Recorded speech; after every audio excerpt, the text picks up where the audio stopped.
All right, it says we're live. Just wanted to welcome everyone. I'm Rob with ScrappyDew.com, and this is ScrappyDew Live. And I'm joined here by two other people here. We have Ken Kreations, and we have Michelle Mybell. And I'm just going to let them introduce themselves real quick to you. So go ahead, and Ken.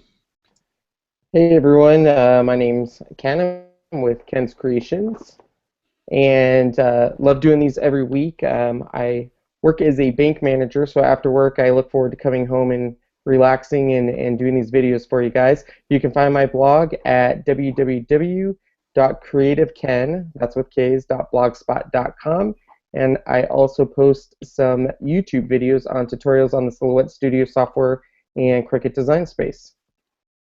All right, and so here's Michelle, and she's audio only this week, and she'll be screen sharing as well. So go ahead, Michelle. Good evening, everyone. Hi, I'm Michelle. I'm design team leader for ScrappyDew. I'm also a stay-at-home mom, and you can find my blog at michellemybellcreations.com. All right. So I'm actually in the military, and I'm just out here, and we're all here just trying to help you guys learn your cutting machines, learn the program to help make your scrapbooking or creativity life a little easier. Just going over some quick rules that we have, so that you guys can get the most out of this. Will be that if you have any questions, feel free to ask at any time. You can go ahead and comment down below, whether you're watching this on YouTube or you're watching it on the live event itself. Just go ahead, sign into Google, sign into your YouTube account, and ask your question.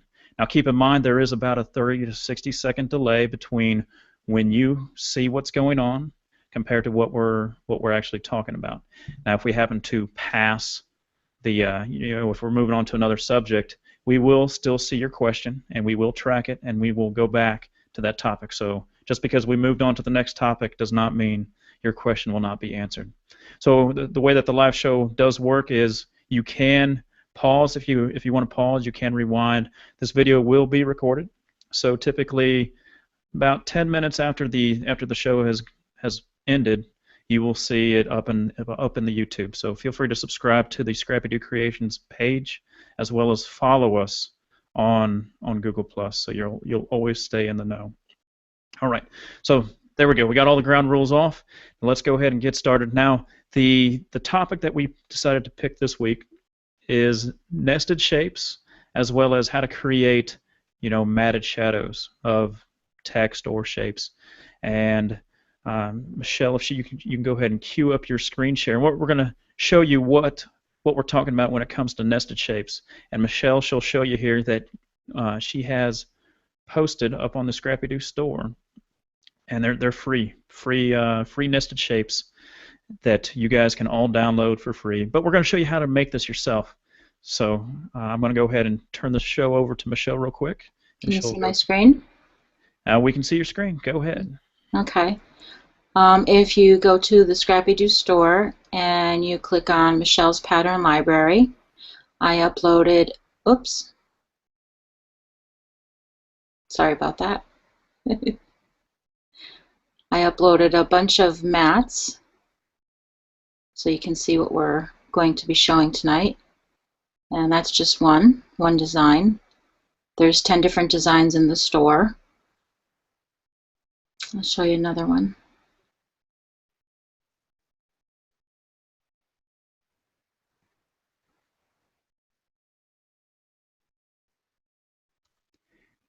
Now these nested shapes that she's showing you here, you can download those via the description box there. So don't try to add it to your cart. Just go ahead and click that link that you see right below there. You can see. Here's the download link right here. Yep, and that way you can go and download those little nested shapes. A lot of sites may charge for those, but we're going to show you in this tutorial here that they are very easy to make, and that you don't even have to purchase any. There's some on, I believe, page 2 or... There we go. There's a bunch more right there on page 3. And I believe there's some on page 4. Yep, there we go. So you have several choices. All right, very cool. So what did you design those in? What program did you design those in? I used Make the Cut. All right, Make the Cut, yes. Now, we're going to show you a variety of programs, not just Make the Cut, but we're going to start off with the free one, right? We're going to start off with Inkscape. But thank you, Michelle, for showing that to us. And she's going to show you how to do it in Make the Cut, and I'm going to show you how to do that kind of stuff in Inkscape. And Ken, he's going to show you how you can do that in Silhouette Design Studio. So like I said, if you have any questions, feel free to post them below, and we'll track them down. All right, let me go ahead and screen share. All right, so this right here, I'm just showing you that if you're not familiar with nested shapes, Michelle showed us what nested shapes are. You saw them digitally. Here's what some of them look like, put together. And you can see that some people, some people charge money for this stuff, and it's simple stuff that you guys can do utilizing the various programs. So go ahead and close out of this, and we'll get into Inkscape. So this is the simple design that I want to show you how to make in Inkscape. This right here, and it's all done with the basic shape, so you don't have to draw any of this stuff. So it's very easy, very easy. So the first step in order to make these shapes is we need a big shape and we need a small shape. Okay, so you click right over here, the shape, and up here at the top you'll see star. Okay, and that's what we want to select for this. Now you can use circles, you can use triangles, you can whatever shape. I'm just going to use a star to show you how easy it is. Over here, you can click anywhere and just drag. Okay. And so we have this shape here, and of course it says corners up here, so you can decide on how many corners you would like. I'm just going to stick with 8. Okay. Then up here at the path, I'm going to go to path, and then I'm going to dynamic offset. Now I made a video on how to do this, and we'll do it here. You'll see a little dot that's right there, and you'll basically just want to stretch it. Stretch out that dot until you can get the design that you would like. So that looks good to me. I'll just keep that right there. So now that we have that, we have the big shape. Now we need the smaller shape. And to do that, I'm just going to go ahead and duplicate. I believe it's Control-D or Command-D on the Mac, but I'm just going to click this button right here, and it will automatically duplicate it for me. Then we have these little arrows down here. I'm going to go ahead and resize it, but I'm going to hold the Control button down so I can keep the proportions the same. And for eye-pleasing value, I'm going to go ahead and give it a different shade, a different color. Okay, so that looks good.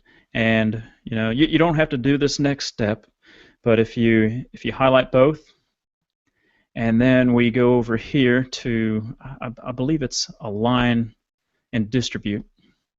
And we'll just center them up. So I just click the top center and the horizontal and vertical centers, and then we're done with the alignment tool. So now that they're both selected and they are both paths, now we can go to Extension, Generate from Path, and then we will go to Interpolate. And I'm just going to keep the same basic settings here. Zeros here, interpolate steps. That's how many different flower petals that you want to see from the small one to the big one. And I can keep it as 4. You can choose whatever. And I do want to duplicate the end paths and interpolate style. That's going to, you see over here how the shading is. That's what it's going to be like if I choose the interpolate.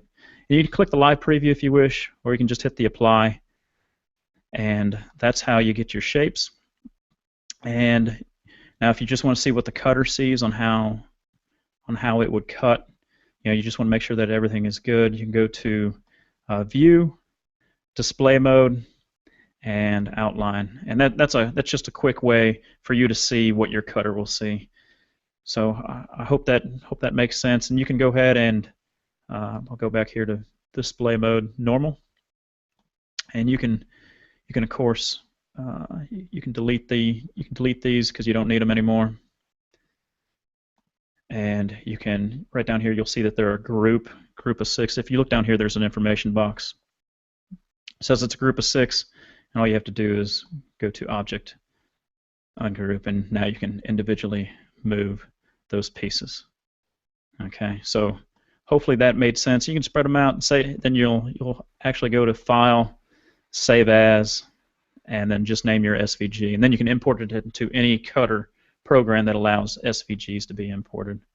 So hopefully that made sense to you. And Inkscape, it's like I said, Inkscape is free. You just go to inkscape.org and you'll find it there. Okay. So was that easy enough? Easy enough, Ken? Ken is not an Inkscape user, and so he said that he was a little discouraged when he saw this at first. You go ahead and unmute, Ken. I can't hear you, but yeah, he said that he has not used Inkscape. He downloaded it, took one quick look at it, and said a little too complicated, right, Ken? There's just so much you can do in Inkscape, and I just need to dive deep and start watching videos before I run away in fear. Yeah, I met Michelle. I meant you're a seasoned user of Inkscape. Do you remember your first days with Inkscape? Yeah, it's a little intimidating at first when you open it up. You see all those features and wondering what to do with them all, but it's a pretty good program. Yeah. I mean, this is the free version of what you would consider like Adobe Illustrator. Mm-hmm. So yeah, so it's kind of cool, All right, now Michelle, she's going to show you how to do this. Like if some of these software programs like Make the Cut, you don't have to use Inkscape in order to get those quick results. And the creator Andy, he has almost duplicated this feature, the interpolate, or he calls it nesting. Actually, calls it nesting in the program, and you'll see how to get it in Make the Cut. Now, no, Make the Cut. I was searching for it on where that feature was. So Michelle's going to go over that. So I'm going to go ahead and turn it over to you, Michelle, if you have your screen ready to share. Yep. All right. Okay, can you see it? Yep. Looks like you're going to make the cut. Alrighty, I'm going to go to Basic Shapes. And I'm going to import a plaque and a half circle.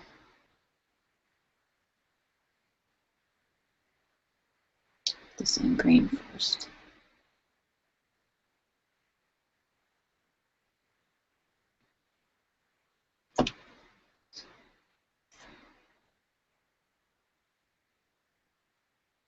And then I'm just going to resize it and bring it to the center of the mat.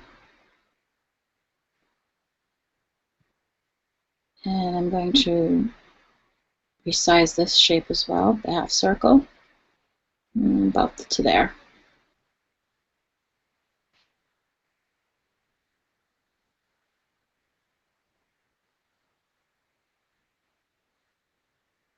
Okay, and then I'm going to go to Shape Magic, and I'm going to flip.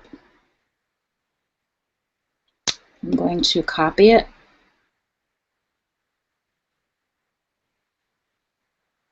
And I'm going to paste. Going back to Shape Magic again.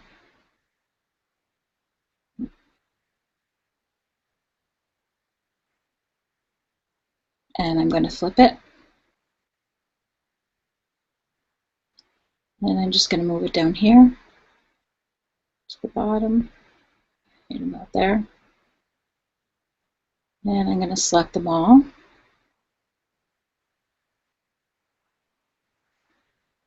And then I'm going to go to Line and Space. And I'm going to go to Vertical Center. And then I'm going to weld them. Okay, there's your shape. Now you're going to go to Duplicate, Nested Duplicate. Okay, now for the count, that would tell you how many that you want to duplicate. If you go to 8, you already have one shape on the mat, so then that would give you 9 mats.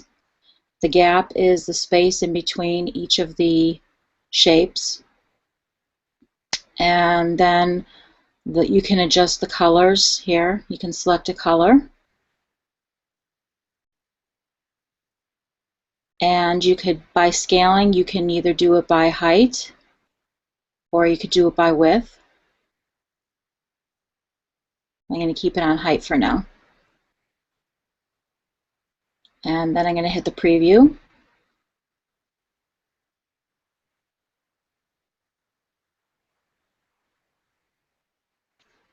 And that was for the inside of the shapes. You get to the shapes will go to the inside, and you can also do on the outside as well. So let me show you that one.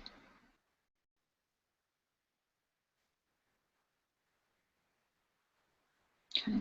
So if you put the gap at a minus, it will create inset of the shapes.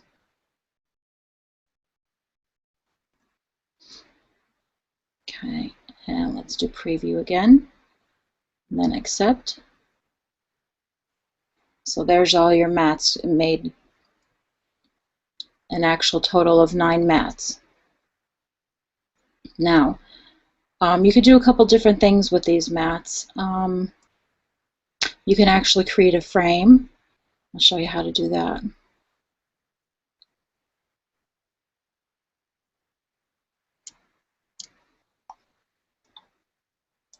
I'm going to select these 2 layers.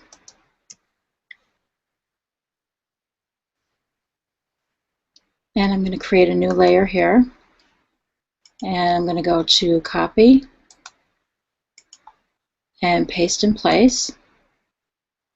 And for now, I'm just going to hide this right here. And with those 2 selected, you can go down to join. And there you have a frame. I'm going to hide that for a moment and lock it. And I'm going to copy that. And I'm going to put in a new layer and paste in place. I'm going to hide this layer here by closing the eye. See it there? I'm going to hide that. And I'm going to unhide the frame I just created. And I'm going to take the top layer here and I'm going to move it down 1 layer. And there you can see there's the main mat.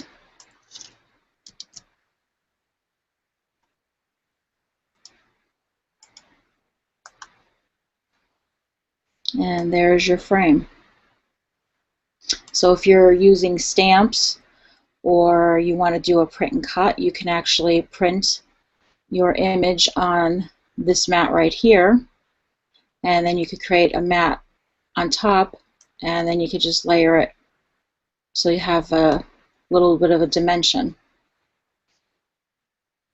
And this is what I did with that today. I had a couple minutes, and I actually created a mat, and I took this frame, I cut 3 or 4 frames, I glued them together, and then what you could do is you could run them through your embossing machines, Sizzix or your Cuttlebugs, and you could make a sandwich with the plates. You could do you could use a piece of cardboard for a shim, and you could place that underneath one of the plates, and then you also get a rubber mat, and you would lay this solid mat down first, then you would put the stack of mats on top, and then you would put your 2 plates from either your Sizzix machine or your Cuttlebug, and then you can do an embossing effect. A lot of the dies you purchase, they're very expensive, and you're limited because whatever size you purchase them in, that's the only size you could create your frames and shapes in. And by using the program, you can actually tailor the size of the mat and the frame to suit your project. So let me show you what I did with that today. Okay, so I used a lighter thickness of cardstock, and I got this shape right here. It's not too, as you can see, it's not too embossed. It's just a very light effect. And then when I added the thicker cardstock, it gave a deeper embossing. So that's how that created that.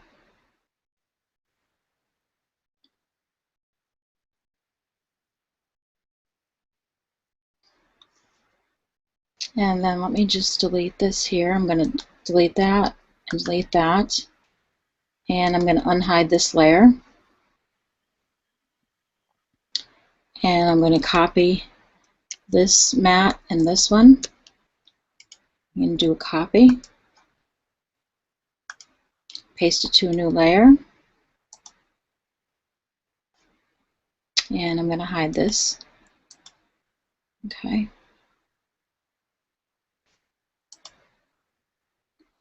And I'm going to copy that. I'm going to put to a new layer as well. And to do that, just click right here, and that'll move it to its own layer. Okay. Now another thing I did today was, if you take this mat here, okay, and you go to change line and select your line, you can also add a dashed line to it. And the dash, you can just use your scroll, and you could create larger dashes or smaller. So for right now, I'm going to do it at about 15. And the space, that will be the space in between the dashed lines. And then hit OK. Okay, so what I did is it's like a score effect. I scored the dashed line first, and then I actually cut the mat. And this is what that looks like. I took my stylus and I did a gentle embossing on the dashed line. And hey, Michelle, is there any way to zoom in on that photo just a little? Yeah, I'm going to move it up. Yeah. You don't want to apply too much pressure, because if you do, the line is already scored into the paper. So if you apply too much pressure, then you're actually going to go right through the paper, because it has, you know, the actual cuts in it from the cutter machine. So you just want to give it a gentle embossing.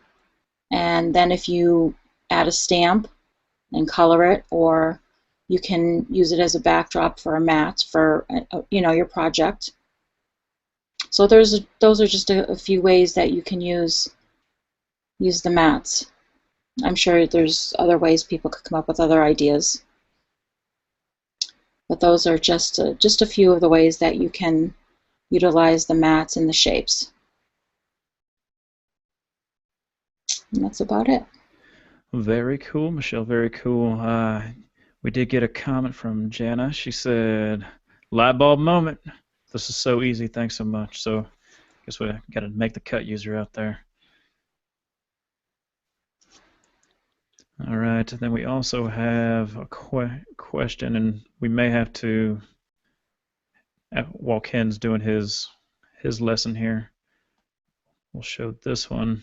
You know, she'd like to see how to do nested shapes in Scal or Ecal, and I'm not sure if Scal actually has the type of nested type of feature that you may think that it has, or you may expect it to have, I would say.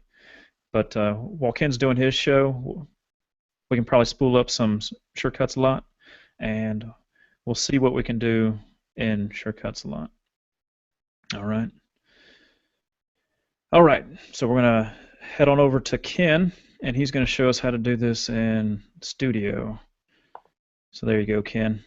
Perfect. Thank you so much. Well, in Studio, it is very simplistic. One thing I want to show you is if you've uploaded the new Studio version, they do have something called Nested now.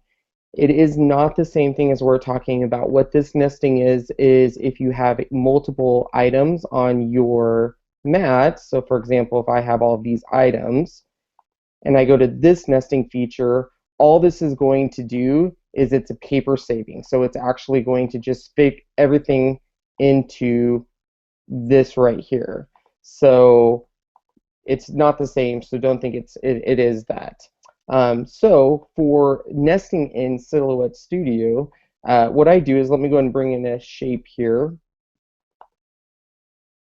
Let me go ahead and ungroup these and get rid of the ones I don't want.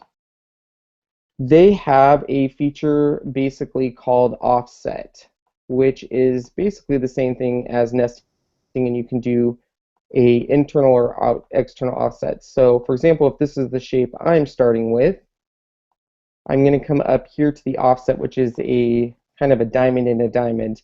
You have offset, which is going to create an offset on the outside. So for example, there it is on the outside. Or you have internal offset, which is going to create one on the inside. Really all that you're going to do in Studio is, if I want to create nest going in, I'm going to hit internal offset, and then I'm going to say the distance I want over here by moving up and down these arrows, or I can put in exactly a certain measurement I want. You can do corner or rounded. Most of the time Silhouette Studio will automatically determine which one's the best one for your shape, and then you're going to hit apply, and it made that offset. Then what you're going to do is select the offset you just made, and you're going to continue to do this at the same measurement you just did over and over and over again until you get as many as you want. So once again, it's a little bit more basic. There's not as complex as some of the more advanced features you would get in the other programs. Obviously, at this point, I can move the shapes around from each other, or I can keep them nested together. Now, let's say you wanted to do the same thing, but you wanted to go the other way. Super easy. It's the same process. You're just going to hit offset, and it's going to create an offset going on the outside. So I can continually hit offset to create, as many as I would like going outwards instead of inwards. Now, the thing that I use my offset feature for a lot in Silhouette Studio is, for example, here I will show you on one of my pages. I do a lot with the offset on text. So here is a frame I made for my sister-in-law. It says Audra's office up here. And using the offset feature, once you actually type a word, you can create really cool offset features. So for example, on here, if I go to my text and just write anything, once I click it, I can go to that offset feature, hit offset. It's going to create a whole bunch of circles, but as soon as I hit apply, it automatically welds it together. So I've created an offset right there. So if I move it, you can see there is an offset to go right behind my my wording there. Now I'll do this a lot. I'll do a offset. I will, let's say, if I really want to show the paper behind it, put 0.25. Once again, you're going to see all those circles, but as soon as you hit apply, it automatically welds that. And then sometimes I'll even go one step further and create another offset behind that. So as you can see in this, I have the text, and then I have a brown offset and a blue offset, and it just gives your text a little bit more definition, as if it wasn't the same. So that is mostly what I use the offset for.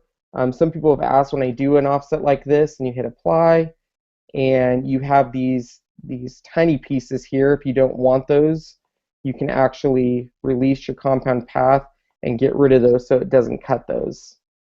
So then you essentially have just that again. And then pretty much, I mean, the offset feature in Silhouette Studio is pretty basic, and that's really all there is to it. You can indefinitely do it, but there's unfortunately not one that will just one click of the button make a million offsets or 9 offsets. Unfortunately, I was going to show you the offset in Design Space. They don't have one. The only thing you can really do in here is you can copy and paste and then resize it. Not user-friendly, it's not precise by any means, but that's really the only feature they have in Design Space at this point right now for offsets. So yeah. I mean, even trying to resize something, and you know, if you were trying to I mean, I think it would only work possibly with a circle, but correct. I can't imagine it working with a weird kind of shape, doing it in Design Space. So you're better off going with that free Inkscape. Ken brought up in his Silhouette Studio. In the Silhouette Studio, I was playing around with it too. And when you're messing around with that offset, you'll see those weird little bubbles around the characters. But like he said, they will weld together once you hit the accept button. So I thought that was kind of nice in the Silhouette Studio on how it did that. Yeah. So all right. All right, so going back to this question here from Susan, you know, she'd like to see how to do the nested shapes in Scal or Ecal if possible. So like I said, I could not find, you know, while Ken was doing that design, I could not find a programmatic way of doing it, but I did find a way, and I'll show you my screen, and hopefully it gets you in the right direction on where to go with this. But let me go ahead and share my screen. All right, desktop 2. All right, hopefully you guys can see the screen. You guys can see the screen good? All right, so this is just one of the basic shapes that I brought in, and I just decided to use this one from my library. And I'm hoping that this is the type of design that you're looking to use. And what I did with this is I have the original shape here, okay, original shape, and I just go to the edit copy, and then I will do a paste. I'll do a paste in place, so that's what I want to do. So I want paste in place. So now we basically have two of the same shapes on there, but I'm going to change the color on this one, and we'll change it to hot pink. And the style over here, I'm going to change to shadow. And when you do that, you can change the width of that shadow. Okay. And just to make things look nice, you can go to Arrange, Send to Back. And as you can see, it created a nice little nesting, a nesting shadow. And it's basically the same thing that Ken did. You're just going to have to go. So you go to that pink layer, with that pink layer that we just selected, we're going to have to go do the same thing. We go to Edit, Copy, Edit, Paste in Place. And now we need to change the shadow layer again. And do the same thing like we did before. We'll change the color just so it's a little more eye-pleasing. I don't know how well those colors will match. And then you just right-click, go to Range, and send it back. And that would be my way of doing nesting in Scal or Ecal. But like I said, Inkscape's free.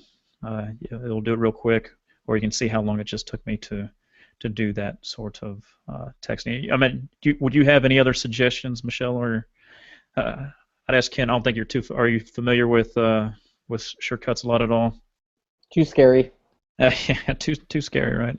So, Michelle, would you have done that any different? I mean, is it getting us the same effect that nesting is sort of doing it, but it's just more steps involved with it?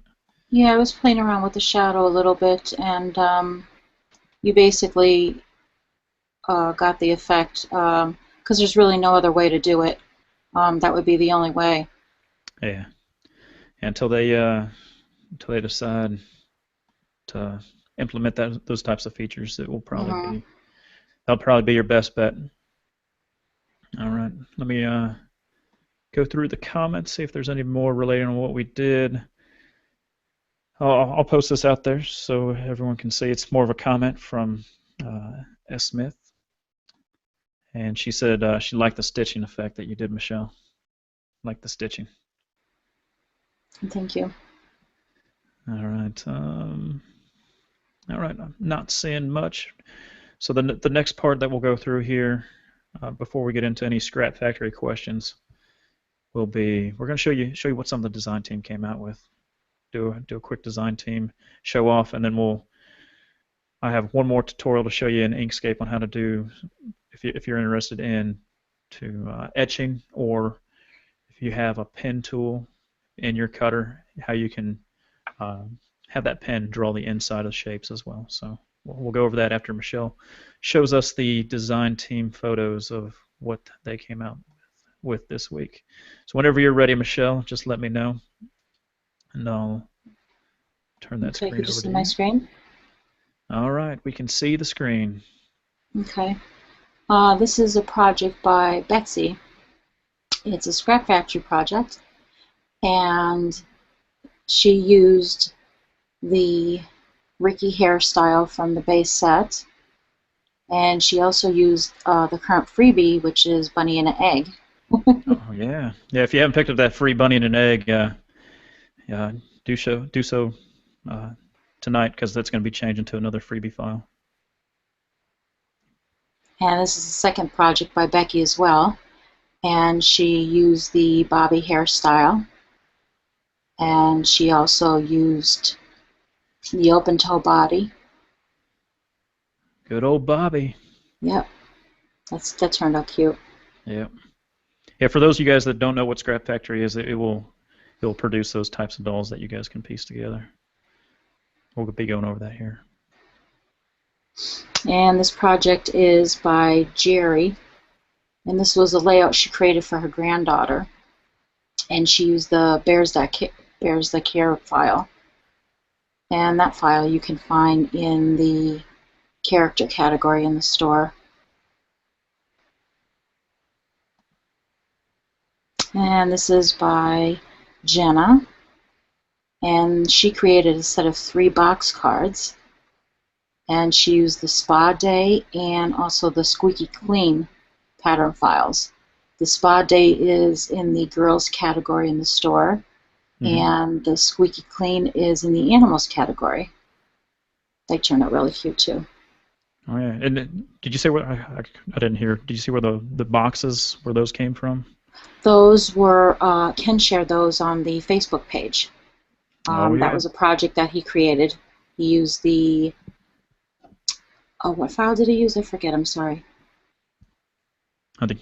Ken, what file did you use for that one? So I made 2 box cards. One was Construction Kids, and That's then what it the was. other one, yeah, so Construction Kids. Okay.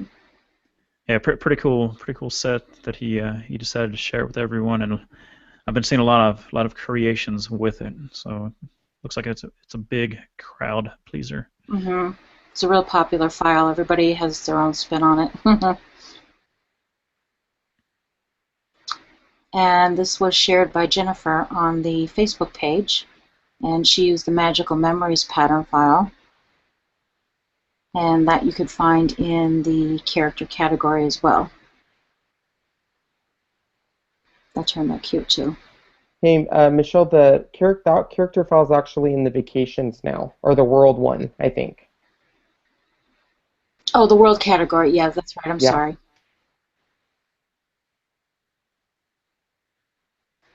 And this was a project by Ken, and this was a dedication project for his mom. And this file was the My Little Angel file he used. And this is an actual photo of the completed project. It turned out really nice.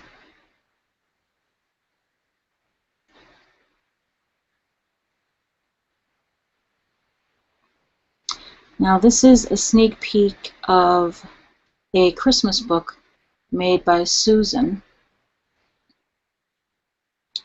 Are those files out yet, Rob, or not quite yet?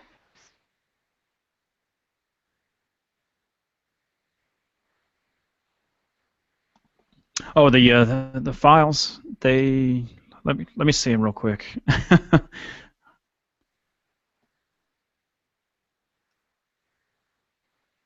You can go ahead and go to the next one, Michelle. Okay.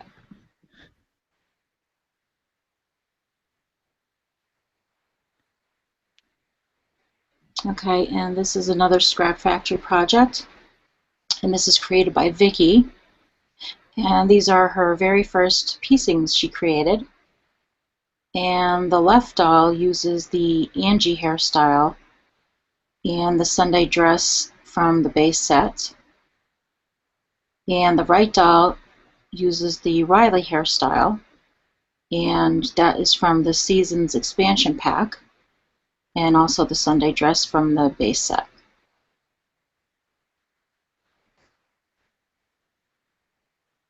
That turned out cute too. And I think she did a really good job. She said those were her very first piecings.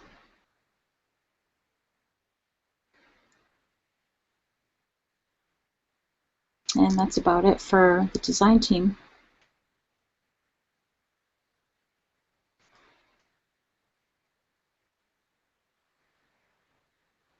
Ken, was there any more questions? I don't see any new ones. Nope, no new questions.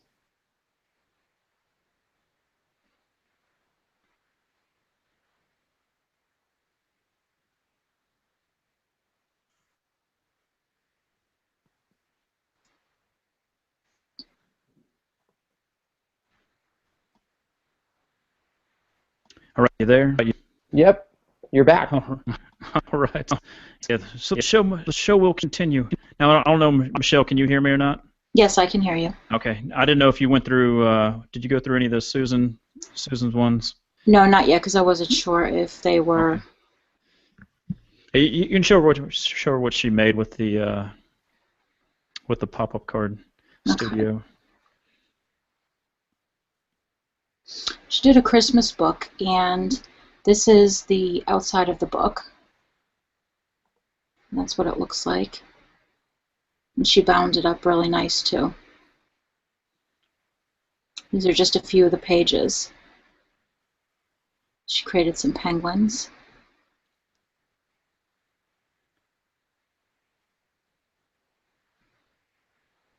And she did some gingerbread. There's some snowmen. Those are cute.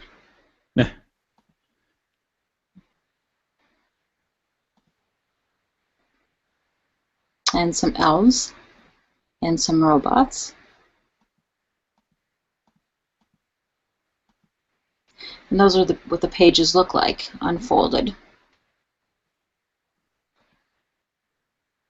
Yeah, for you guys that don't know Susan, she's really big in the make the cut and pop-up card studio. She's always there helping people out, and she also creates a lot of expansion packs for the ScrapFactory program, and so that's it's just a little bit of a sneak peek on what she's got coming out.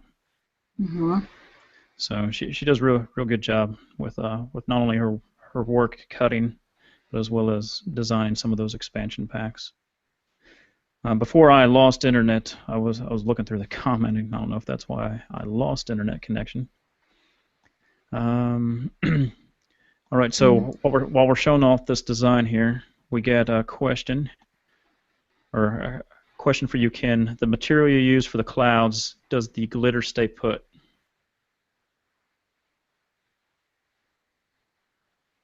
Yeah, it does. With Silhouette America, they have a. Let me share my screen here real quick.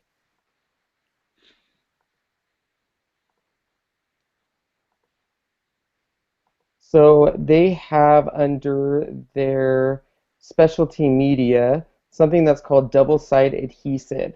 And you can cut this on your Silhouette machine, and on one side it's got this yellow backing, and I went ahead, took that off. I cut the clouds from the little angel kit and cut it on the Silhouette, took the yellow backing off, and you can lay it flat on the board, and then you take the top off, which is a white sheet, and basically it's double-sided tape. So then I could sprinkle the glitter on there, and it stuck on just fine using that media.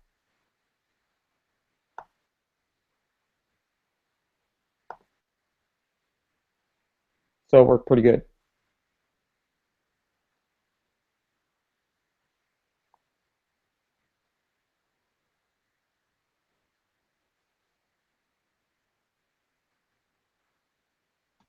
What And, type and of here, yeah, here's a question from Barb Reese.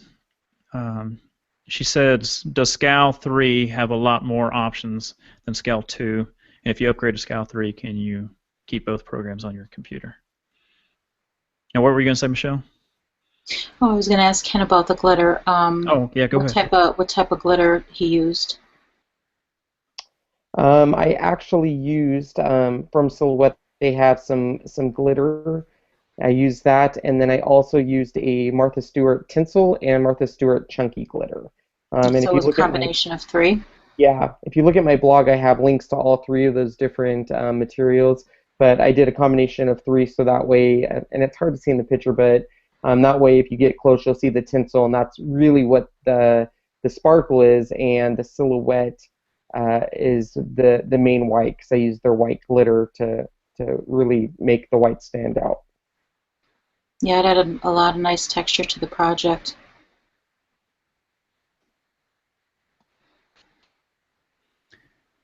All right. So Barbara, she asked about the Scal 3. Does have a lot more options than Scal 2. What have you noticed, Michelle? I know you've been dibble-dabbling with both 2 and 3 in the past couple weeks. You know, seeing if one works. We were actually trying to troubleshoot some SVG issues, and so she was going back and forth from 2 to 3. And Yeah. I think that she's probably the resident expert on this. There was some errors in the Mac version, so that's a problem I was having. I was going back and forth between the two. The tracing feature in 3 is a lot better. You can keep both versions on the computer, so that's not a problem. But for version 2, if people are using that to cut to the Cricut, I would not do the updates. I would put a check mark in the updates for it not to check updates, because if you do, then it will just update the program and you'll lose the ability to cut to your Cricut. Okay. But two versions can be run at the can be run at the computer. And that's what I've seen too. You know, I think I have 2 installed as well as 3, and I think they get their own separate install directory. Mm-hmm. But I thought that I can't remember. Does 2 have the pen feature and the nice note editing features? I can't remember, but I would have thought that Scal 3 would be better than a 2. Now, like you said, I know if you save a file in Sure Cuts a Lot version 3, it will not open up in version 2. Correct. And export in an SVG and then import it into a version 2. Mm-hmm. So you can still get your file to cut on that Cricut if you want. Yeah, you could design in version 3, Mm-hmm. and then just save it as an SVG. And then if you need to cut using the Cricut, then you can open it up in Scal 2 as an SVG and then cut to the Cricut. Yeah, I know a lot of people will, they want to take advantage of all the new features and make the cut, the latest version, make the cut, but they still want to cut with their Cricut, and that's what people will do. They'll design their stuff and make the cut with the most current version, and then they'll export their SVG and import it into an older make the cut. And I do have a video on YouTube showing you how you can install 2 different versions of make the cut on the same computer, so that they don't interfere with each other. They can also do the same thing with Make the Cut. They can also design, there's a lot of different features in Make the Cut that Design Space doesn't have. So you can also design and Make the Cut and export it as an SVG and then bring it into Design Space as an SVG and then cut it there. Yeah, I mean, like if you Cricut users are wanting to expand your designing experience and you like a lot of the features that you've seen and Make the Cut that we've shown you, or even Sure Cuts Live. I mean, you can download the program, you can even try it out, and you can see if you like it. And if you do like it, purchase it. It's a good purchase. I think it's around $58, 58 US dollars. And yeah, if you just go to ScrappyDew.com, there should be a Make the Cut button on there, and you can go ahead and purchase via us. And if you do purchase through us, just let us know, and we'll send you a free ScrappyDew Vault membership with every new purchase of Make the Cut. So go ahead and check that out as well. All right. All right. So this one's for you, Michelle. We got a question for you.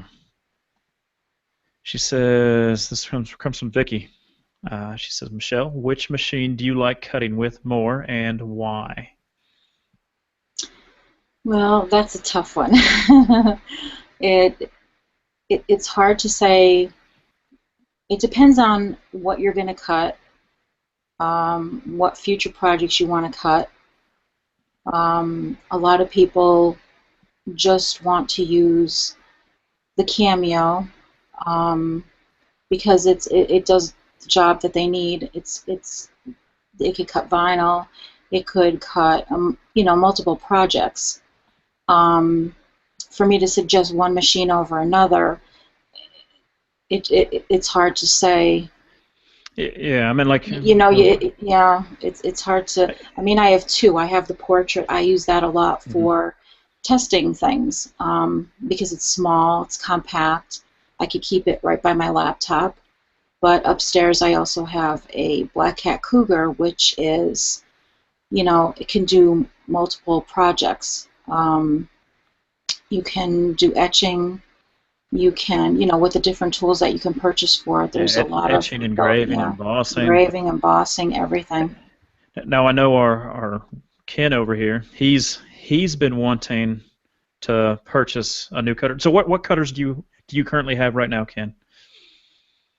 Currently, right now, I have the Cricut Explorer and the Silhouette Cameo. I've had in the past the Brother Scan and Cut, the Expressions 2, and the Cricut Imagine, but sold all of those, and I'm just down to the 2. But I am patiently saving my pennies and dollars because I want to upgrade to the Silver Bullet cutting machine, which is my next big purchase.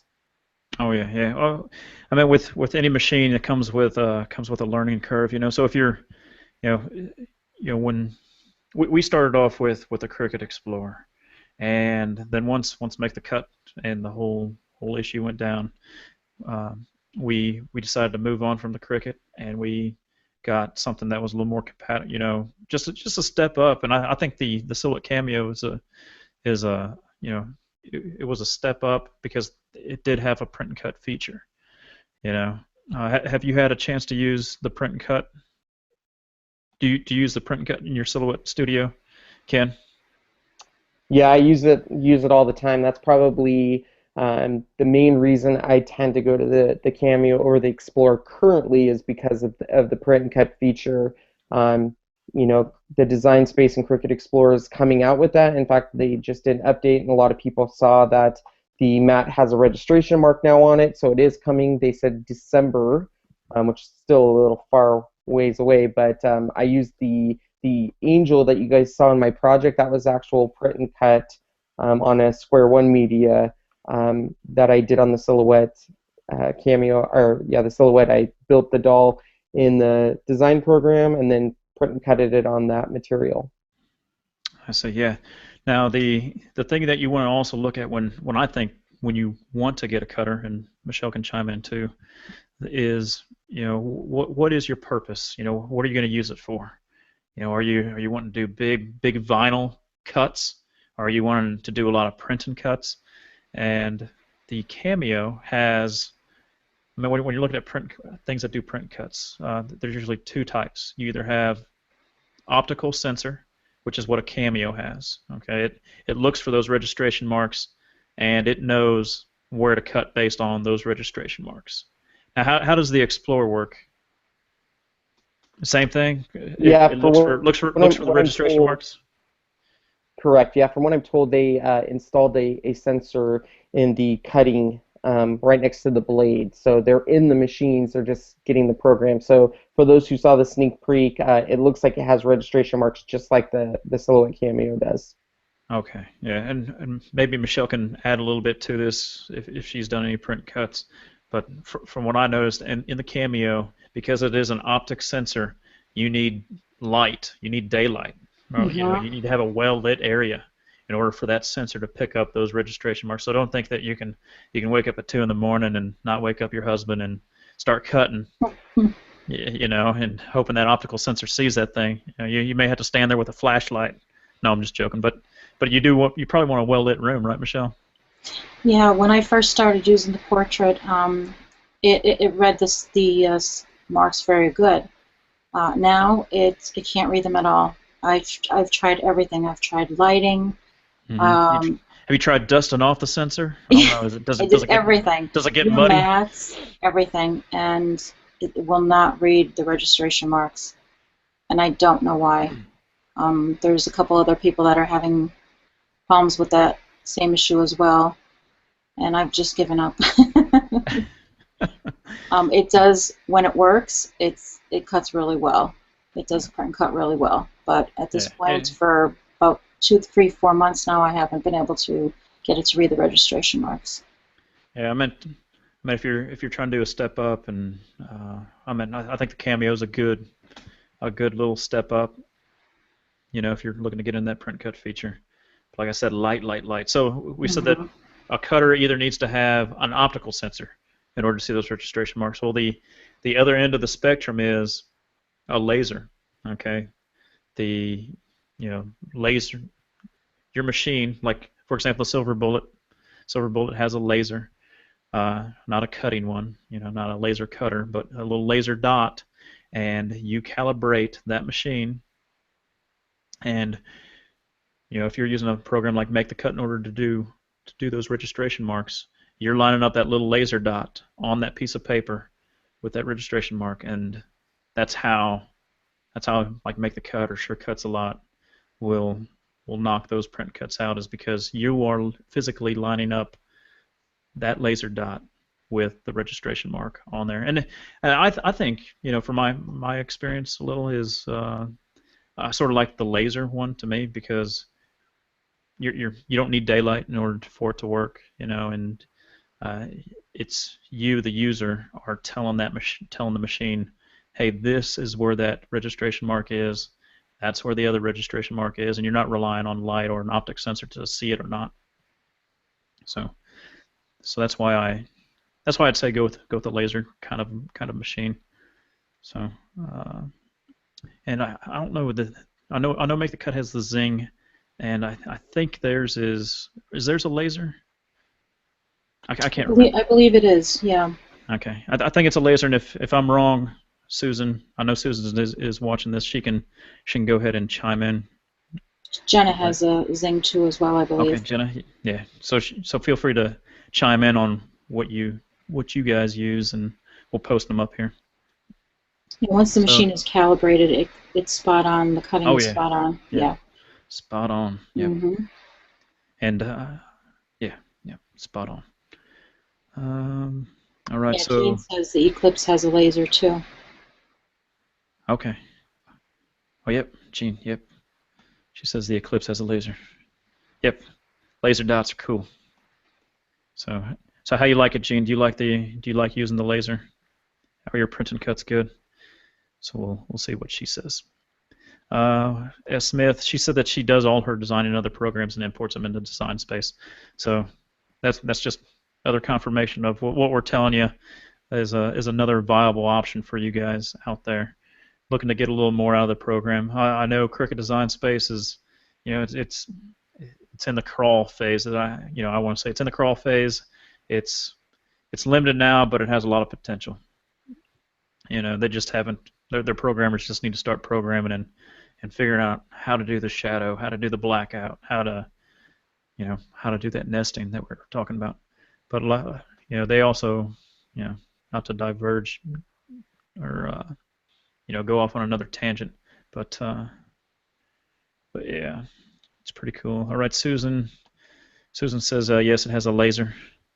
It's fantastic once it's calibrated. Yeah, yep. So that just reaffirms everything that Michelle was saying. That once you calibrate that laser, it should be good to go. Now, Ken, is I personally want to know this one. It's not a question in the group, but is there a calibration that you have to do with the Silhouette Studio with the Silhouette Cameo? I thought I was reading something saying that you have to print off something, send it through there, and it will do a calibration if needed.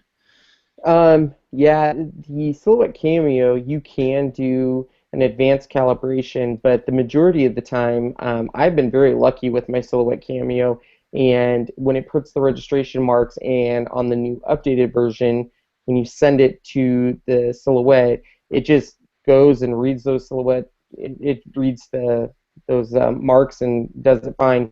You can do manual calibration, it's a little bit tougher, and you can print something and then put it in the machine and then line everything up. I know some people have done that and they've gotten fantastic print and cuts because of that. But I've always been really lucky that it always does the auto scan and picks them up just fine. So.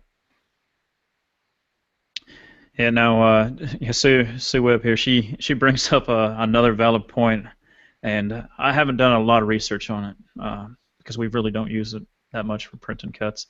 But the limited that I have tried to get it to work with Make the Cut, it was always hard and difficult, and looks like she's experiencing the same things. And maybe next week we can dig some information. Michelle, I don't know, have you ever tried using the print and cut with Make the Cut and a Silhouette Cameo? I was able to get a print and cut with the portrait in Make the Cut and also in Studio. Oh, really? I will have to try version 3. I haven't tried version 3 yet, so maybe Okay, that's the key. well, I was using the version 2. Well, I mean, I tried to Make the Cut, and I failed at it. It tried to find the registration marks, but it gave up. And I tried a lot of light sources, and I thought one of the in the Make the Cut forums, I think Iggy, she was asking about it, and I never really followed up on it, but I would like to know and see what do you have to do and Make the Cut in order to get it to work, because it is supposed to work, guys. It is supposed to work. Mm-hmm. Well, like I said, I was able to, the first couple times I tried it, it worked fine. And then after that, I have not been successful at all for it to read the registration marks. Yeah. And I've done everything, like I said, between the light and the new mats, printing darker, did not work. Let's see what, yeah. I guess it doesn't have everything. She said she hasn't messed with it too much. She's watched Karen Berniston, I don't know how to pronounce that word, video on the print and cut. She's tried it.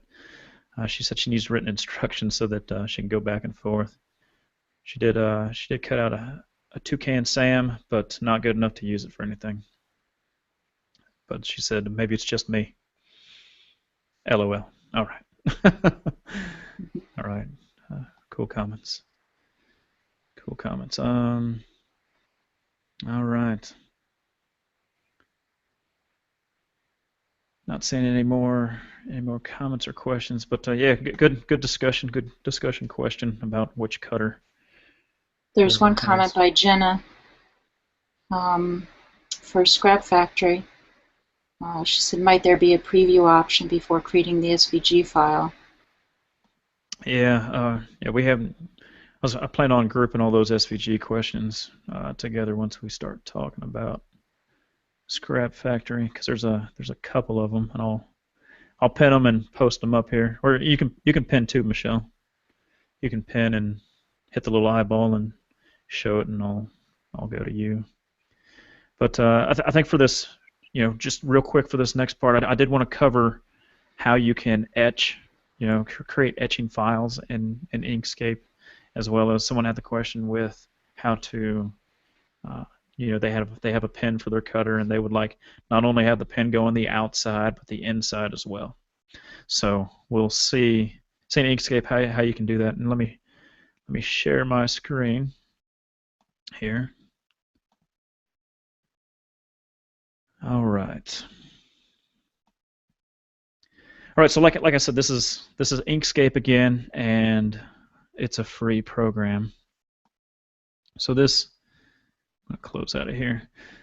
So the first one here, this one is done with an actual plugin, and we'll post a link to that. Let me show you the website here, just so when you do see the link, you'll know where to go to get what you need. So we'll put this in the description. Hopefully you guys can see that. You guys can see that, right, Michelle? Yes? Yes, I'm sorry, I was muted. Okay. Okay, yes. All right, so when we send you this link, it's called Eggbot, and you'll want to just run it and install it. I have the Mac version. I think I use this one right here, little Mac installer. And if you have Mac or Windows, you want to look for exe files. So here's one, or here's one up here. I think that's included in the zip. So we'll put this in the description box. You'll need the Eggbot with Inkscape. Okay, so just keep that in mind when I'm showing you this. It's a plugin. So this right here is the etching. So basically, right now I'm in outline mode, and in order to see what your cutter sees, I always say go to View, Display Mode, Outline, and Text. Just want to click Text. You can come up here, change your font, change your size, and you'll just type out the text. All right, and you can resize it. Now you're gonna have to play with some of the values and just see what you get with them. You know, I'm not an Eggbot expert by any means, but you can go in there. You can go to Extensions, and over here Eggbot, and then it's called Hatch Fill, and you can just play with these settings here. You can do cross hatch if you want. I think this one was just normal, straight up and down, and you just hit apply, and it says it's working. Please wait. Well, I think I did forget one thing. Let me cancel out of that. But before you edit any text, let me close out of this. I may have to close out of Inkscape altogether.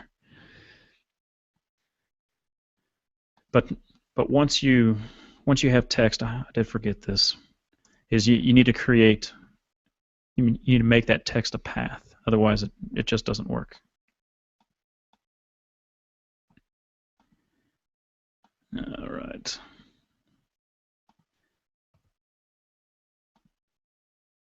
Inkscape. And then we'll show you how to do the other text here. All right. On the Mac, Inkscape takes a little while to boot up because it's not a native app program. All right. So here's our Inkscape again. I'm going to go to View, Display Mode, Outline, Text,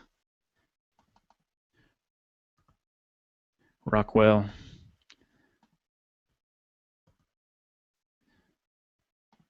and so this is where we left off. We'll go to Path, Object to Path. So now it's an actual path, and then we can go to the extensions, Eggbot, Hatch Fill, and then apply, and then you see how fast that was. So you can use this to create etching, you know. And this was I didn't come up with this. I think I saw this in another video that Tyler did for the Silver Bullet folks over there at thatscrapinc.com. So that's the quick hatch. And then the other one was to sort of fill the inside of the text. So same thing here. Make the text big. We'll go to Path, Object to Path. We'll go to Extensions, Generate from Path. Then we got the Inset, Outset Halo. And here, you can just play around with these values. Number of steps. That's almost just like what we talked about before of the little nesting shapes, on how many shapes it will create. And this will create shapes on the outside as well as the inside to give you a grand total of whatever number you put here. So if we just do 10, hit apply. It should have worked. I don't know, it's not working, but that's what I did last time, and I promise it did work. Let me see what's going on.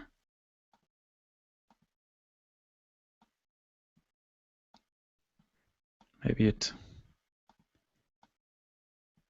Yeah. Well, we'll have to get back to that. I don't know why it's not working. Sometimes Inkscape's funny about that. Sometimes it's not. But that was the process that you go through in order to create inside and outside. So let me go back here.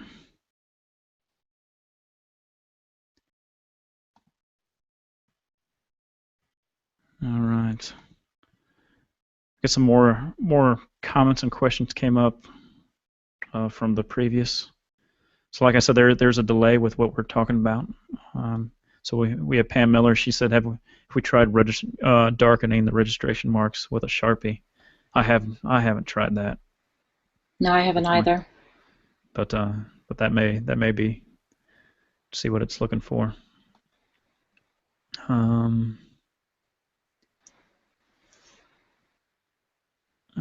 This one was, I guess, talking about the folks who installed the newest version 3 say print and cut has improved with Make the Cut. I haven't tried it yet.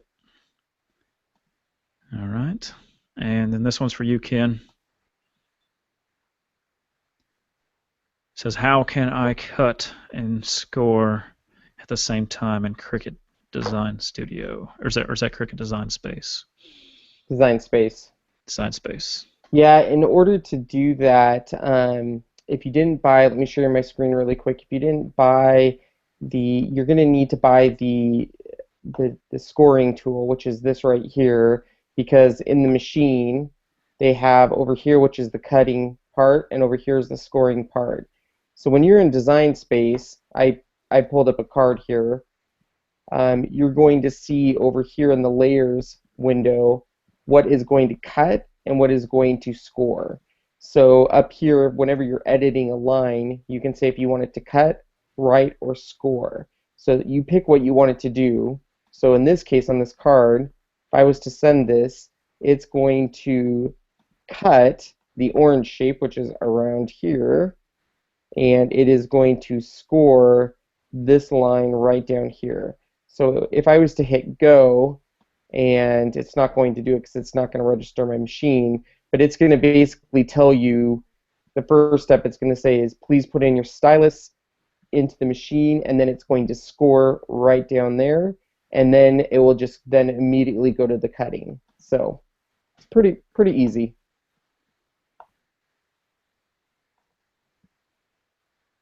All right. All right, so hopefully that answers your question there. If it didn't, feel free to re-ask if you need any more clarification. All right.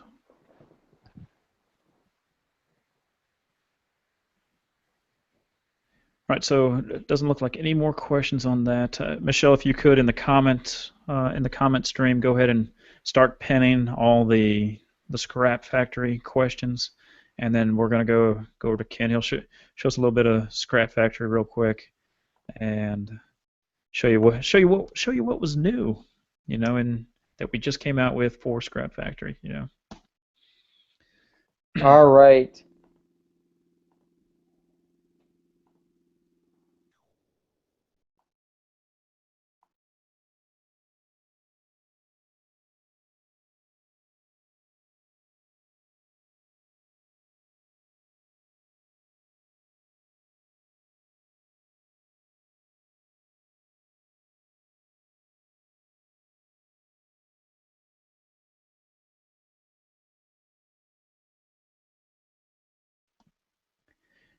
Did we lose Ken? Michelle, can you hear me? Yes, I'm sorry, I was muted. Looks like we did, yeah.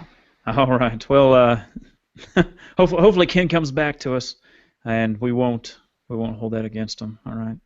So what he planned on showing you, I guess I can go ahead and show while Michelle's pin in comments. And let me go ahead and screen share.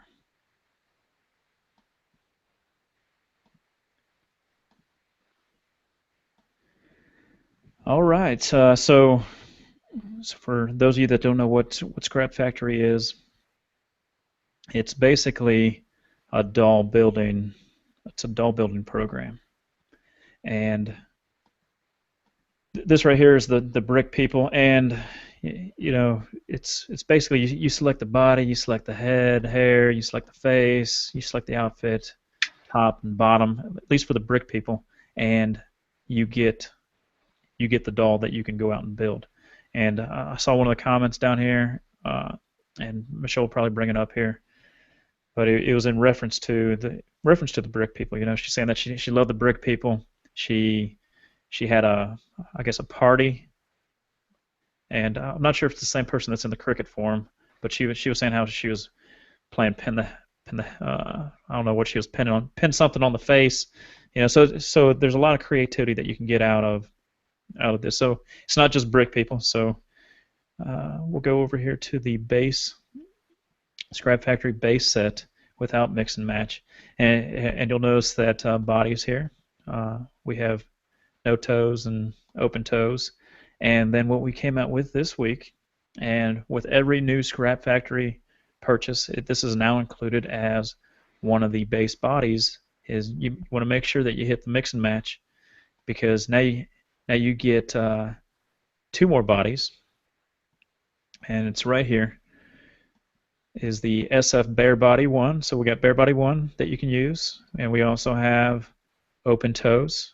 We also have the fluffy bare body, and we have the toes for the fluffy bare body. So make sure you use the mix and match. The only reason why you're seeing more of these in here in my bodies is because I have more expansion packs, and the ones that you see here are from SusanBluerobot.com. So some of the barnyards that you see here, or the zoo friends, or the pets, they all come from Susan.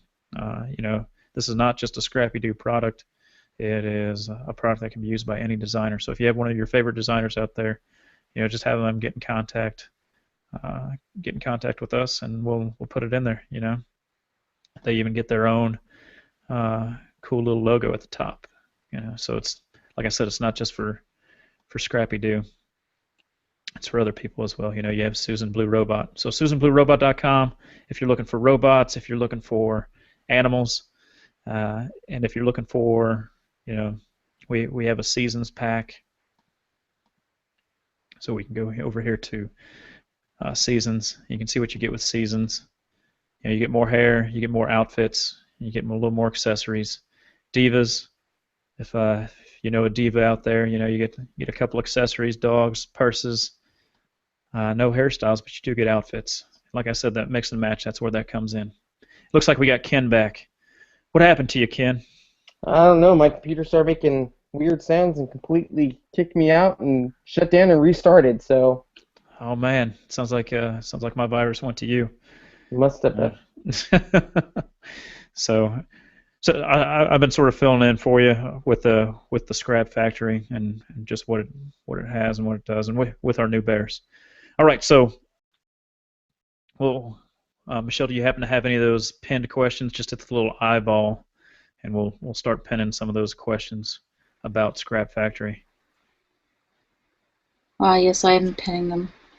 Okay, pinning, and then let me see. Just click one of them and have the eyeball, and that way I can go to your screen and we can look at the questions.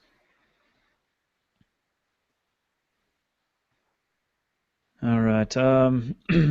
Now while Michelle's looking for the little eyeball to post up these questions, now if you have ScrapFactory and you do have ScrapFactory, we do have a new pack that's out, and we're going to give that to you guys here just for standing watching this video. And it's the ScrappyDew Grad Pack. I know someone posted. Where did we see that posting at, Michelle? Was it on the Cricut forums? I'm sorry, I was typing. Say that again, please. Oh, I thought I saw somewhere. Maybe it was the Cricut forums. They were wanting to know about a graduation suit. Correct. Yeah. Yeah, that Okay. was on the Yeah. Cricut message Yeah. board. Mm-hmm. Cricut message board. So we have a girl and a guy, and the only difference is the shoes. For the accessories, we have a little diploma. We have a little class of 2014. So I guess this title's only good for this year, and maybe we'll come out with other years. Or you can always make your own, so you always don't have to use our accessories. But just make sure whenever you do use the code. Oh, forgot you do get 2 more hairs. You get Jimmy and Shannon. That will fit. So just for you guys watching this, make sure you write this code down. And let me see if I can pull up a little notepad here. So if you guys type in the expansion pack, all caps here, and hopefully you guys can see that. If not, maybe I can increase the font here. Yeah, really not sure. Bigger's not working. Control plus. There we go. Grad Pack, PAK 2014. So that's just for you guys, you viewers out here. If you want, feel free to share this video. You can even put the timestamp. Just have them come check us out, watch it, and hopefully they'll like our page. So for all you ScrapFactory builder users out there, go ahead and type that in. It should work, and you'll get that new expansion pack. Pretty cool pack, Ken. Yeah, I like it a lot. Yeah, it's some people were asking about it, so there she is. The new hairstyles are much needed. Yeah. With the seasons, ScrappyDew seasons, when you purchase that, you do get more hairstyles. So those are the hairstyles that come out with. Now, for those of you that just a little inside thing, some of the hairstyles that we picked the names for, they're actually names of the design team members that are currently with ScrappyDew. So I think we have, I think on the base set, you have Ken, and then you have, that sort of looks like Ken, right? Except maybe his hair's on here is a little nicer. I'm just joking. And then you have Michelle, and I'm not on there because Crystal, my wife, she did not build a bald doll, so I'm not on here. But yeah, kind of cool, neat little trick. All right, Michelle, you got them pinned. I got them pinned, correct. All right. Do you have you see the little eyeball? It's not working. I'm sorry. It's not working. Okay. Well, I'll go to mine then. Can you see the ones I have pinned? No, it's not showing up. Well, I can't see your screen full screen on mine end. So we have. Let me unscreen share. All right. So Susan, she said the season packs makes a great Father Christmas outfit, as in the book. All right. Let's see here. And if you see any questions, or all right. So Jana here, she said the next update to ScrapFactory, might there be a preview option before creating the SVG file? All right. So here's the deal with this. These are. Let me screen share. I'm the actual programmer of this, and like I said in a couple little webinars, I'm not the greatest programmer, but this works. Okay, it's a pretty good program, and we've sped things up a lot in it, and I think it's beyond my programming ability to actually get a little preview of it all pieced together. I may be able to produce like a little preview box where it has every single thing on it, just so you don't have to click back and forth. But when I'm making something, and maybe Ken can jump in as well, you always want to start from left to right and get it that way. And I know right now it may be a pain in the butt to export that SVG and then see it in your cutting program, and you'll have to manipulate it. I don't know if I can, I can do a quick generation, or maybe Ken, while you're in the background here, just do a quick generation of one of the dolls, and show them, show how you can sort of piece them, sort of bring the head and the hair over to complete the body. So I'll have Ken working on that while I'm going through some more of these questions here. All right. Miss Smith says she wants to recommend the Brick People. She just designed an entire birthday party for a 5-year-old little guy, and the Brick People rocks. She even made a 40-inch tall brick boy for a pin-the-tail type game. Well, I'll tell you, if you make any of those cool kind of projects, that's what I mean, Michelle can support me in this too. That's what we're wanting to see. Mm-hmm. We're wanting to post those pictures, post them on Facebook. We have a Facebook account, scrappydew.com/Facebook, and you can go to our Facebook page, or on our Google Plus page. We love seeing what you guys create with it, and also I think my wife, she enjoys seeing what you guys create as well. And if they don't do Facebook, they can also send the projects to support, and we'll get them up in the gallery at the store. Oh yeah. I mean, support@scrappydew.com. Just attach it in an email, and we'll show off your work if you don't mind. Because it's always gratifying seeing what people have created. So Sue Webb, she said, "Oh, perfect time. Grandsons graduates next month from high school." Yep, that's what we try to put it out at this graduation time. So if you make something with it, post it. Share it with us. All right. Hey Ken, are you up and running with your doll set?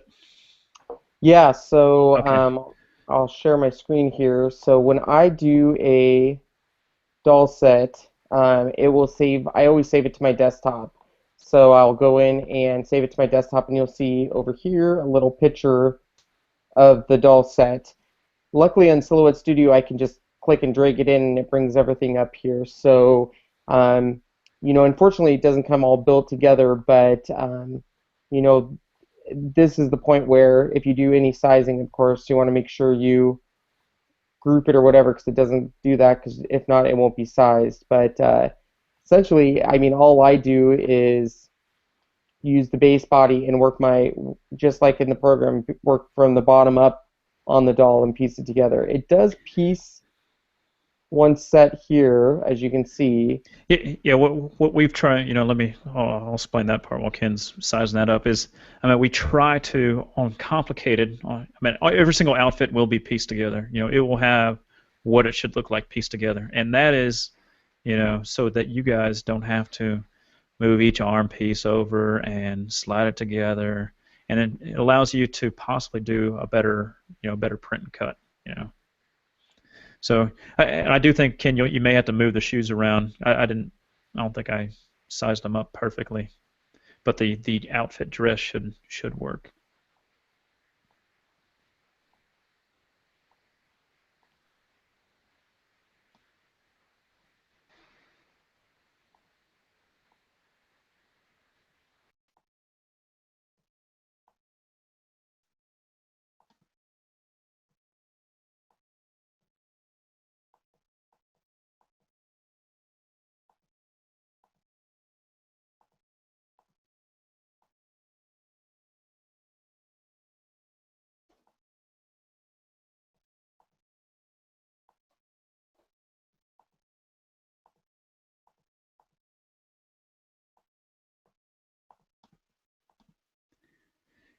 But yeah, so basically you'll have to, you may have to move things from front to back, but the hands, you'll just have to add hands, hair, and bring a head over, and that should be, and maybe the main body, and that's all you should have to bring over for to complete the dolls.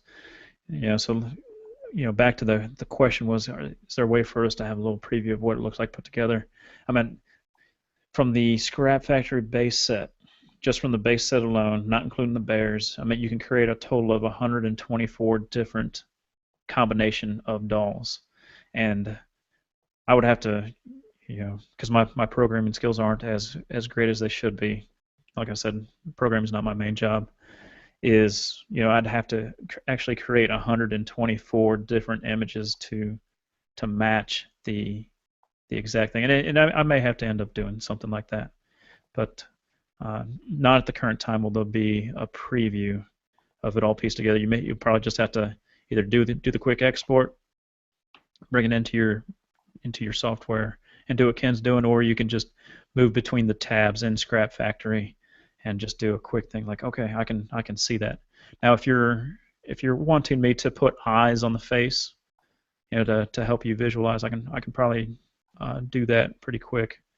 But as far as piecing it all together, like what Ken's doing right now, probably not until I get until I have more time to look into it.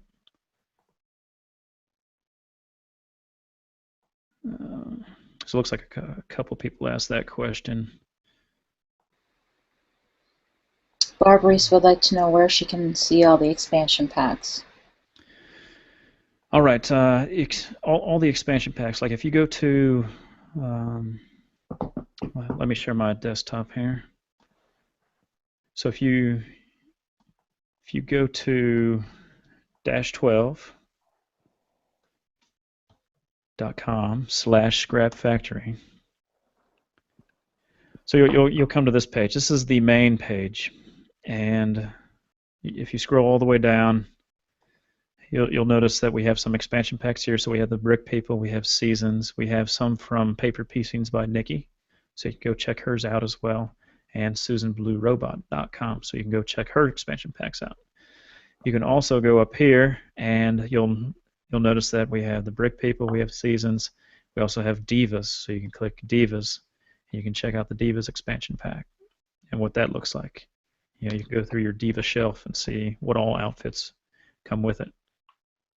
We also, we put together a page for Susan, the Barnyard expansion. Sorry.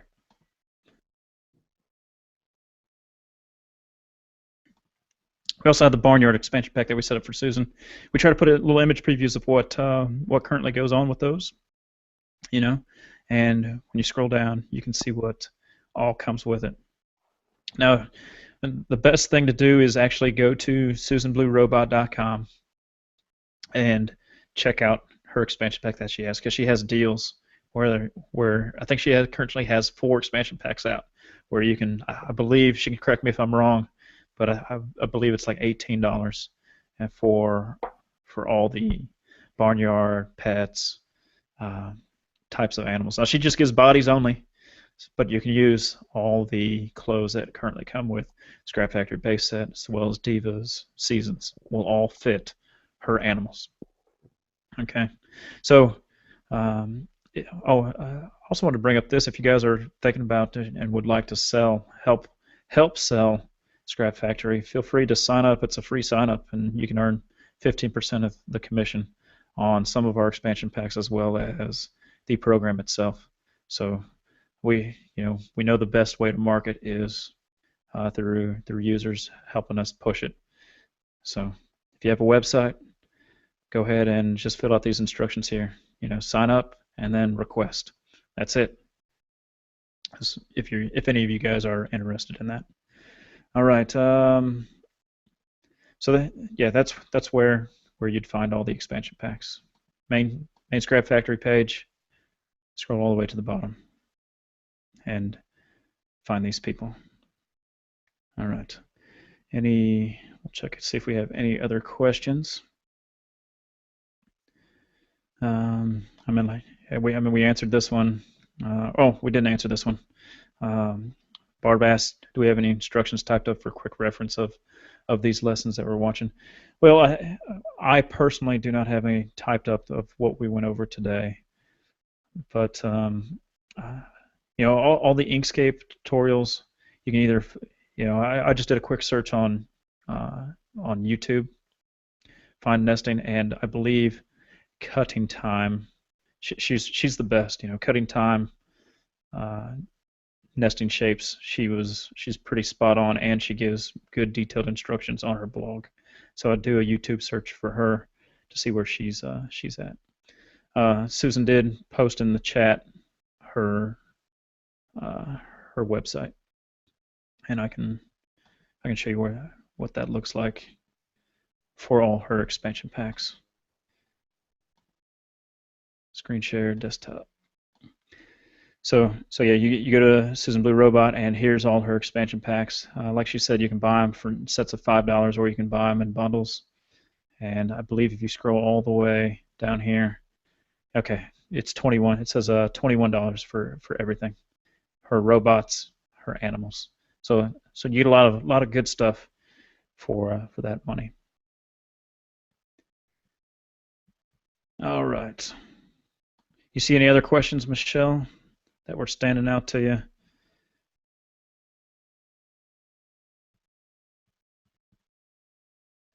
Yeah, there's no other questions. Okay. Oh, here's one I see.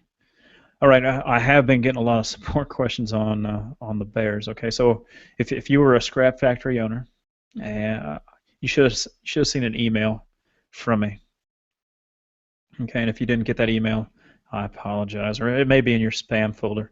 But basically, you want to go over to your, well, first thing is you go to add expansion packs. You want to make sure that you're in version 1.5. So let me share my screen here.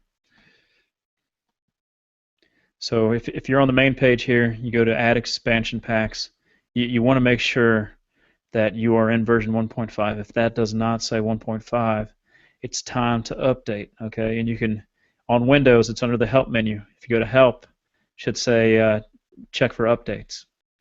If you're not on Windows, you're on a Mac, you go check for updates.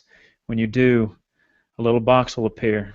Right now it says I'm up to date because I'm up to date.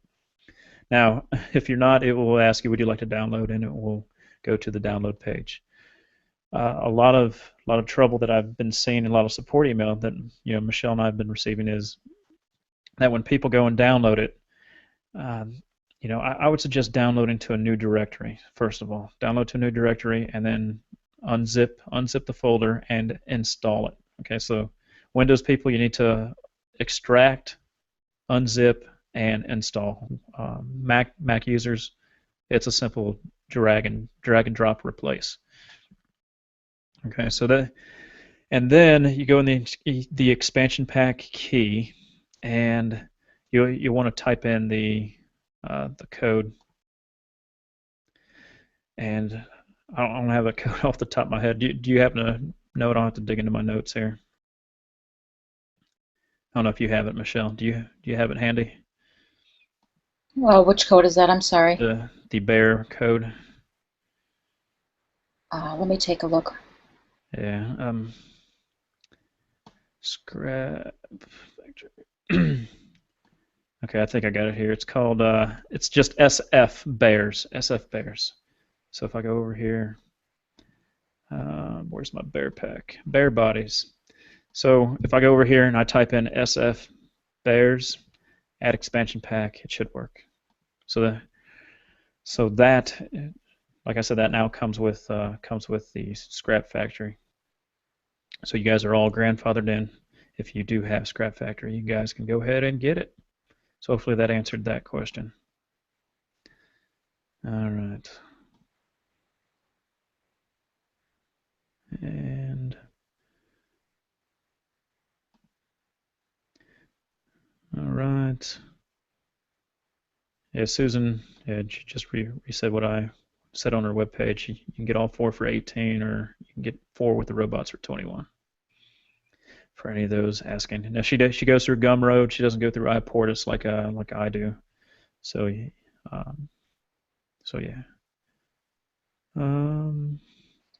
I can do some write-ups for some of the tutorials I did.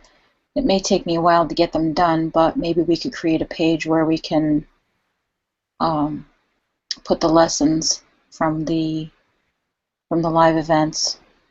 This way somebody, if they need to, we could create PDFs actually, and they can refer to them. Okay. Yeah. If that's something you want to do. Okay. Yeah. We'll see if we can get something out there for the tutorials that we do.